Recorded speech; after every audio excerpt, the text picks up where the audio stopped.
Masu bibiyar mu barkamu da wannan lokaci. Kamar yadda muka saba mukan yi waye kan muhimman abubuwan da suka faru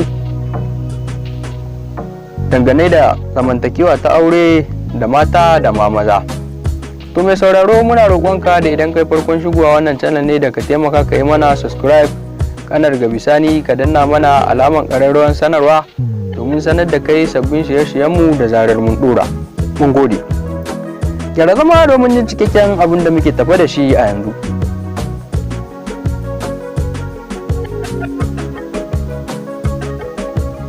Karuwanci tsohuwar sana'a ce ta iskanci da lalata wanda ya shafa shekaru masu yawa yana wanzuwa a duniya. Mace ta mayar da farjinta wurin neman kuɗi, ta gujewa yin aure tana karuwanci a gida ko tare da a gidan haya tana sana'arta na karuwanci, ko matar aure mai cin amanar mijinta tana karuwanci.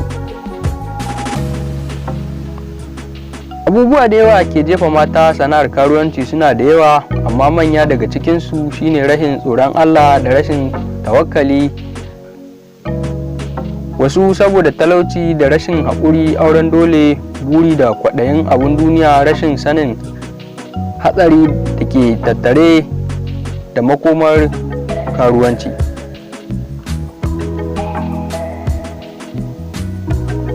Rayuwar karuwa cikin sirri.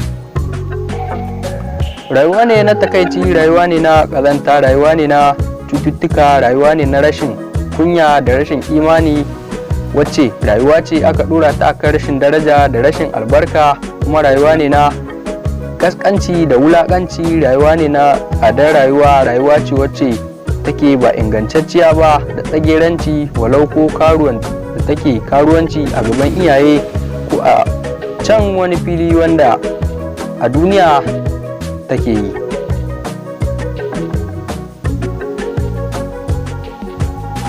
Duk wata karuwa mai zaman kanta kullum a cikin takaici da ɓacin rai take, hankalinta yana da kwastomomi. Duk wanda ya zo ƙazami ne ko mai tsafta za ta bashi jikinta in dai yana da kuɗi. Ga rashin daraja, alade ma ya fi karuwa daraja. Mai son tabbatar da wannan ya lura da yadda ake yi wa karuwa idan ta mutu a gidan karuwai. Karuwa kullum cikin tsadar rayuwa take, kuɗin da take samu baya mata albarka saboda kuɗi ne da aka same shi ta ƙazamiyar hanya.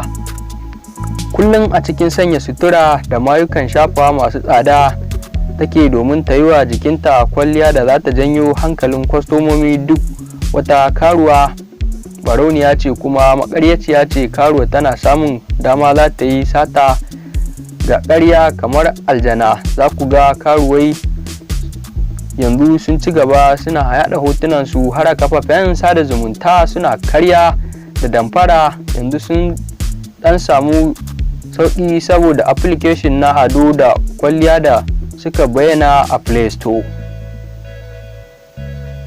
Karuwa kullum cikin jinya da cuta take. Babu wata karuwan da take da lafiya, kowace ce ita, kuma karuwa ta fi komai da kowa ya da cuta mai hatsari ga lafiyar mutane. Da zaran karuwa ta lura da lokacin jinin al'ada na zuwa mata, sai ta sha ƙwayoyi ta je ta yi zinatta, wanda hakan cutarwa ne ga lafiyar jikinta. Dole karuwa mai zaman kanta za ta dakatar da jinin al'ada don ta yi karuwanci, ta samu na kuɗin sayan abinci da biyan bukatun yau da kullum.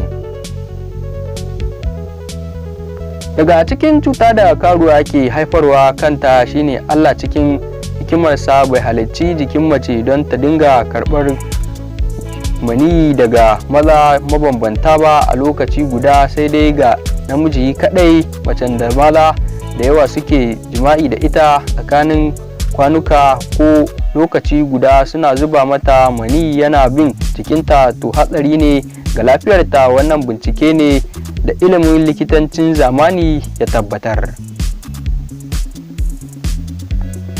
Daga cikin dalilan da ya sa Allah maɗaukakin sarki ya ce mace ta auri namiji ɗaya ba kamar yadda Allah ya bawa maza damar auren mata har 4 ba, don ya rayu da su a lokaci guda, ba don ya kasance mata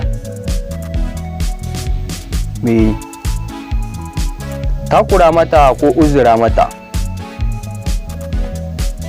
Maza biyu na farko za a iya samun saɓani tsakanin mazajensu idan ciki ya shiga. Na biyu, mani da yake shiga jikinta a lokaci guda illa ne ga lafiyar jikinta, wanda masana ilimin kiwon lafiya suka gano hakan. Yanzu karuwai ɗin za ku ga sun ci gaba, suna da kayan gwajin cutar kanjamau. Kwastoma na zuwa za ta gwada shi idan yana son yin jima'i fata da fata da cikin skin to skin, wanda ba sai mazinaciya ya sa kwaroron roba ba. Amma wannan karuwan tana da tsada, karuwancinta ya bambanta da na wasu, haka kuɗi ya bambanta da na wasu. Shi yasa za ka ga idan ka je gidan karuwai za ka ga mataki-mataki. Mafi rashin daraja karuwanci ita ce karuwan naira 200 a yanzu. Wannan ga wanda ta kusa zama guzumar karuwai kenan. Cututtuka sun mata yawa, ta rasa ina za ta sa kanta a duniyar alamina. Tana neman abokin tafiyar lahira.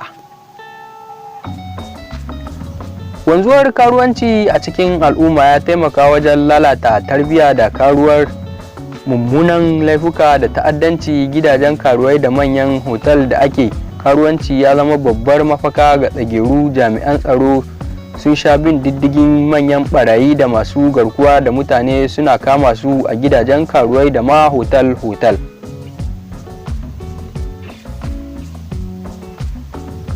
Don ci gaba da kawo muku wannan karatu da nake gabatarwa, zan shiga da ku gidan karuwai, hotel, dakin karuwa, ku ji abin da yake wakana idan mazinaci ya zo zai yi zina da kuma bayan ya gama zina. Zan kawo muku labarin a wasu karatu na gaba.